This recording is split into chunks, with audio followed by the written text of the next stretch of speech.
हरदौल बुंदेलखंड का लोक देवता। वैसे बुंदेलखंड के निवासियों को ये बताना आवश्यक नहीं है कि हरदौल कौन थे, लेकिन बुंदेलखंड के बाहर हरदौल को शायद न्याय नहीं मिल पाया है। हरदौल कौन थे? राम को हम जानते हैं, राम भगवान थे। त्रेता, द्वापर, सत्ययुग, कलियुग, इनमें से 3 युगों की बातों को कोई प्रामाणिक मानता है, कोई अप्रामाणिक मानता है। यहाँ तक कि राम भगवान के ऊपर भी रिसर्च की जा रही है कि राम थे या नहीं थे। ये अपने अपने सोचने की बातें हैं, अपने अपने मानने का विषय है। लेकिन हरदौल एक ऐसा व्यक्ति है जो कलयुग में हुआ है, जिसका समय भी ज्ञात है, जिसके दादा भी ज्ञात हैं, परदादा भी ज्ञात है। उसकी एक एक तिथि अंकित है बुंदेलखंड के इतिहास में कि हरदौल कौन था, क्या था। हरदौल का यहाँ इतना महत्व क्यों है? बुंदेलखंड के निवासी हरदौल को भगवान मानते हैं, क्योंकि ये जो हमारा समाज है, हमेशा इस समाज ने स्त्री की अग्नि परीक्षा ली है। लेकिन ये जो व्यक्तित्व है, इसने अपनी भाभी, माँ भी नहीं थी, भाभी, उसके सतीत्व की रक्षा के लिए अपने प्राण न्योछावर कर लिए। जैसे महादेव ने एक बार कालकूट विष पिया था, वैसे ही इसने जहर से भरा खीर का प्याला पी लिया, सब जानते हुए, सब बूझते हुए। और उसके बाद मरने के बाद भी अपनी बहन की वचनों की रक्षा के लिए, अपनी बहन की लाज निभाने के लिए मरने के बाद भी भात की रस्म निभाने आया। अब क्या होती है भात की रस्म? कौन है हरदौल, क्या है हरदौल, कौन है उनकी बहन, कौन है उनकी भाभी माँ, क्या हुआ था, क्यों इनको विष पीना पड़ा, ये बहुत अच्छे से लिखा है वंदना अवस्थी जी ने, वंदना अवस्थी दुबे। इन्होंने इस उपन्यास में हरदौल की पूरी कथा का वर्णन लिखा है। ये उपन्यास के रूप में है और बहुत ही अच्छा उपन्यास है। मुझे लगता है कि आपको एक बार ये उपन्यास ज़रूर पढ़ना चाहिए। तो मुझे बहुत अच्छा उपन्यास लगा और मुझे लगा कि इस कहानी को हर व्यक्ति को सुनना चाहिए। तो यदि आप सुनना चाहते हैं तो चलिए मैं आपको सुनाती हूँ, कौन है हरदौल। दूर, बहुत दूर से ढपली की थाप और उसके साथ कुछ गाए जाने का स्वर सुनाई दे रहा है। कौन गा रहा है, क्या गा रहा है, जरा ध्यान से सुनना होगा। शायद थोड़ा और पास जाऊं तो स्वर स्पष्ट हो सके। हाँ, अब कुछ समझ में आ रहा है। ये स्वर इतना मीठा है, ढोलक और खंजड़ी की थाप में इतना रोमांच है कि सुजाता खुद को उस स्वर के नजदीक जाने से रोक नहीं पा रही। पाँव जैसे अपने आप उस ओर खिंचे चले जा रहे हैं। डारें गुरज पे डेरा, बुंदेला बड़ा अलबेला, ठंडे से पानी गरम कर ल्याई, सपरत में डार आए सेला, बुंदेला बड़ा अलबेला। गीत के बोल अब स्पष्ट सुनाई देने लगे हैं। मन तब भी उलझा है। कौन है ये बुंदेला, किसके गीत गाए जा रहे हैं? अब जबकि सुजाता इस स्वर के नजदीक पहुंच रही है तो एक गांव भी आकार ले रहा है। छोटे छोटे कच्चे घर दिखाई देने लगे हैं, लेकिन शाम का धुंधलका इस तस्वीर को बहुत साफ नहीं होने दे रहा है। हरदौल भैया भनेजन को कारज गान समारोह, कुंजावती चैटका जाके, ठाड़ी रोई अति बल खाके, तुम तो भैया स्वर्ग से धारे, हमसे करो किनारो, हरदौल भैया भनेजन को। खंजड़ी जैसी बहुत रोष से बज रही है। ढोलक पर थाप ऐसे पड़ रही है जैसे कोई बहुत दुखी और गुस्से का मिला जुला भाव प्रकट कर रहा हो। मन अब और उद्विग्न हो उठा। किससे पूछूं? कोई दिखता भी तो नहीं। अरे, ये उस घर के सामने कोई बैठा है क्या? एक मानव आकृति दिखाई दे रही है। पैर अपने आप उस आकृति के पास ले गए। बाबा, आपसे कुछ जानना चाहती हूँ, आप मेरी बात सुन रहे हैं ना? को आए, हमसे क्या कह रही बेटा? हाँ बाबा, ये जो दूर से गीत के स्वर सुनाई दे रहे हैं, उसी के बारे में कुछ जानना चाहती हूँ। आप जानते होंगे ना इस गीत के बारे में? कौन सा गीत? को गा रहा हूँ। अरे, आपको सुनाई नहीं दे रहा है? ये बुंदेला बड़ा अलबेला। कौन है ये बुंदेला, किसके बारे में गाया जा रहा है?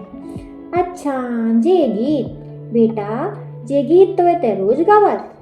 आज कछुआहे में मोड़ी को ब्याह है, सो हरदौल को भात या गबराओ निमंत्रण दे भी जा रहे हुए ना। हरदौल का भात, शादी का निमंत्रण, कुछ समझ में नहीं आया। बाबा कैसी उलझी उलझी बातें कर रहे हैं, लगता है किसी और से पूछना पड़ेगा। कानों में पड़ता गीत अब और उथल पुथल मचाने लगा है। महासोर भौरे मरे हरदौल भात दो, महासोर भौरे लाला की करने कछु बरनी न जात, मंडप के नेचे सामान नहीं समात, दान दई जो सुहात जड़े गाने जवारात, सब नौ नौरे महासोर भौरे। आसपास ऐसा कोई नहीं दिखता जो सुजाता की जिज्ञासा को शांत कर सकता हो। ओरछा के रेस्ट हाउस में सुजाता के रुकने की व्यवस्था है, शायद वहाँ कोई बता सके। ओरछा पहली बार आ रही बेटा, घूम भी आई हुई। बाबा की आवाज पर सुजाता ने चौंक कर पलट के देखा।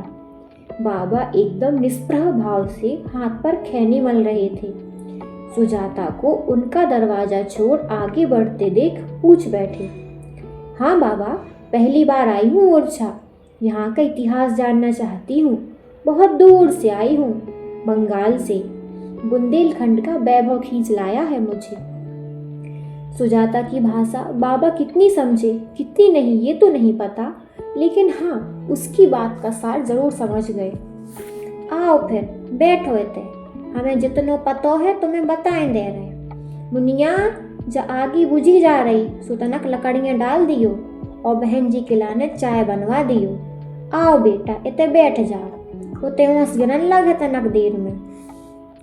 बाबा अब किस्सा सुनाने के मूड में आ गए थे।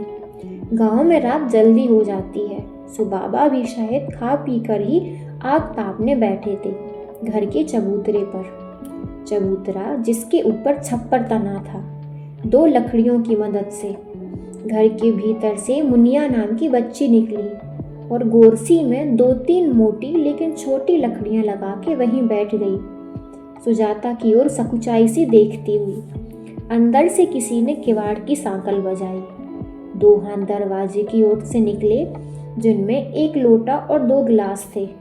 मुनिया ने दौड़ के लोटा और गिलास पकड़ लिए। सुजाता की चाय आ गई थी। मुनिया ने दोनों गिलासों में चाय उड़ेल के लोटे को गोरसी की गरम राख पर रख दिया ताकि बची हुई चाय गर्म रहे। मुनिया भी बाबा से किस्सा सुनने के मूड में थी। अपना कंबल ठीक से लपेट के बाबा से सट के बैठ गई। सुजाता को अपना बचपन याद आ गया। वो भी तो अपने बाबा से ऐसे ही सट के बैठती थी जब बाबा कहानी सुनाने वाले होते थे। लंबी कहानी है बेटा, बहुत पीछे जाना पड़ेगा, कुछ अभी सुन लो, कुछ कल सुन लेना। वैसे 2 दिन में भी कहाँ ये कहानी पूरी होने वाली। बाबा को शुद्ध हिंदी में बोलते देख सुजाता विस्मित सी हुई और खुशी भी कि अब उसे पूरी कहानी समझने में मेहनत नहीं करनी होगी, वरना बुंदेली उसके कितने पल्ले पड़ेगी वो खुद भी नहीं जानती थी। बाबा आप पूरी कहानी सुनाइए ना, मेरी ठंड की बिल्कुल चिंता ना करें, बस सुनाना शुरू करें, मन बहुत उतावला हो रहा है। बाबा ने हुंकार भरी। तो सुनो। बात उन दिनों की है जब राजा रुद्र प्रताप सिंह ने वैशाख शुक्ल 13 रोहिणी नक्षत्र संवत 1588 में ओरछा को अपनी राजधानी बनाया। संवत 1588 यानी सन 1531 ईस्वी को जब वे ओरछा को अपनी राजधानी बना के गढ़कुंडा लौट रहे थे, तब रास्ते में ही उनकी मुठभेड़ शेर से हो गई। शेर के साथ हुए इस युद्ध में उन्होंने साथियों को तो बचा लिया, लेकिन स्वयं इतने जख्मी हो गए कि जब तक राज्य वैद्य कोई दवा दे पाता, राजा रुद्र प्रताप सिंह स्वर्ग से धार गए।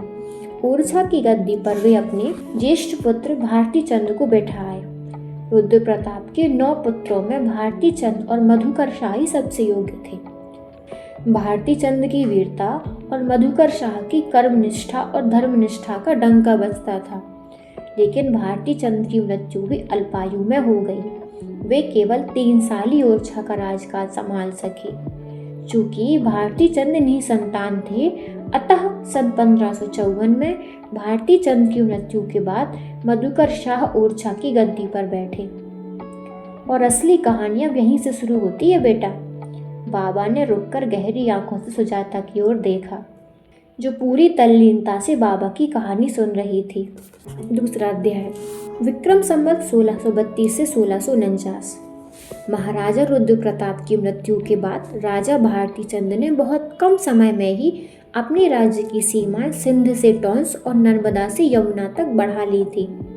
युद्ध प्रेमी भारती चंद का राज्य विस्तार और ओरछा के विकास का सपना उनकी आकस्मिक मृत्यु के चलते अब मधुकर शाह का सपना हो गया था।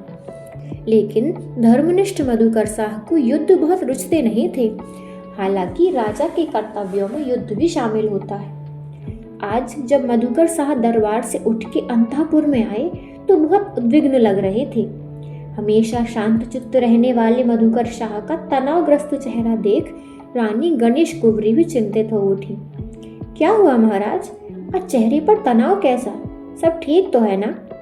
हाँ, सब ठीक ही है। आप तो झूठ बोलते नहीं हैं, फिर आज झूठ बोलने की कौन सी आवश्यकता आन पड़ी महाराज? ऐसी कोई विशेष बात नहीं है महारानी, अर्थात जो बात है वो मुझे बताने लायक नहीं है, यही ना?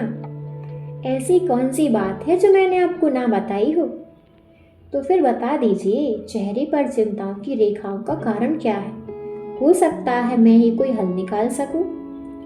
इतनी देर बाद मधुकर शाह के चेहरे पर हल्की सी मुस्कान आई। महारानी, ओरछा की प्रजा से जुड़ी कोई समस्या होती तो जरूर आप हल निकाल सकती थी, लेकिन ये तो दूसरे राज्य के हमलावर से जुड़ी समस्या है। उसका हल तो फिलहाल मेरे पास भी नहीं है। आपके पास होगा, मुझे संदेह है। अच्छा, तो आप मेरी नासमझी पर मुस्कुरा रहे हैं। चलिए यही सही, किसी भी कारण से आपके चेहरे से तनाव तो छटा। लेकिन महाराज, आप भूल रहे हैं कि मैं ओरछा नरेश मधुकर शाह की पत्नी हूँ। राजकाज के मामले में इतनी नादान नहीं कि सलाह भी ना दे सकूं। खैर, महारानी के चेहरे पर उदासी और नाराजगी की हल्की सी छाया दिखने लगी थी। अरे, आप तो नाराज हो गई? अच्छा, सुनिए मेरी बात जरा ध्यान से।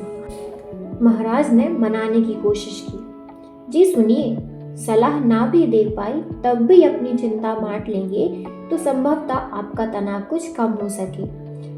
महारानी, खुफिया तंत्र से जानकारी मिली है कि अकबर मेरे खिलाफ कोई साजिश रच रहे हैं।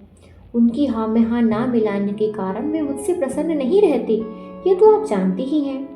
महाराज भारती चंद ने इस्लामाबाद, वर्तमान जतारा, को जिस तरह कब्जे में लिया उससे भी वे नाखुश हैं। खबर मिली है कि जल्दी ही अकबर मुराद शाह अली कुली या सादिक अली को हमले के लिए भेज सकते हैं। हमें बहुत सतर्क रहना होगा।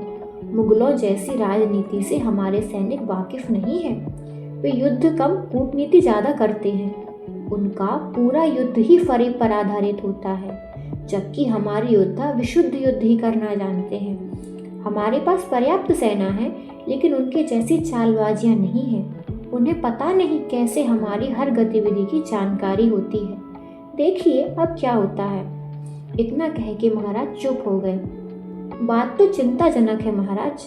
जिस तरह उन्हें हमारी हर गतिविधि की जानकारी होती है, हमें उनकी गतिविधियों की जानकारी नहीं हो सकती। यदि उनका गुप्तचर विभाग इतना सक्रिय है तो हमारा क्यों नहीं? जब हम जान गए हैं कि वे हमारी हर गतिविधि पर नजर रखते हैं, तब तो और भी चौकस रहने की आवश्यकता है। साथ ही हमें अपना खुफिया तंत्र भी मजबूत करना होगा, ताकि उनकी गतिविधियों की जानकारी मिल सके। अपनी बात एक सांस में ही कह गई महारानी। महारानी की बात को पूरे मनोयोग से सुनते हुए महाराज के चेहरे पर फिर हल्की सी मुस्कुराहट आ गई। अब क्यों मुस्कुरा रहे हो? कुछ गलत कहा क्या मैंने? महारानी ने रूठने के अंदाज में पूछा। अरे नहीं महारानी साहिबा, गलत नहीं कहा, बल्कि मैं सोच रहा था कि ये बात मेरे दिमाग में क्यों नहीं आई।